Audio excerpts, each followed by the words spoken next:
Carrot பாயசம் இல்லாட்டி carrot கீர் எப்படி செய்கிறதுன்னு பார்ப்போம். இதுக்கு 2 கேரட்டை சின்ன கண் இருக்கிற கிரேட்டரில் திருவி எடுத்து வச்சுக்கோங்க. அரை கப் அளவுக்கு அளந்து வச்சுக்கோங்க. 10 பாதாமை வெந்நீரில் ஊற போடுங்க.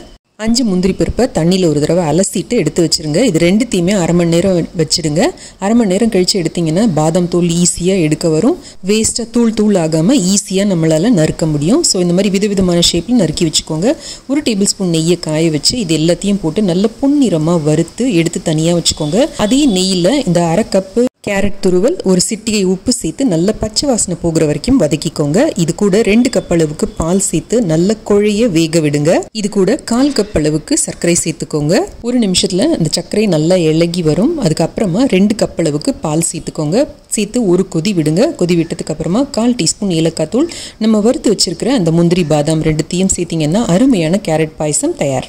அன்பா செஞ்சு கொடுத்தவங்களுக்கு தேங்க்யூ சொல்லிட்டு என்ஜாய்.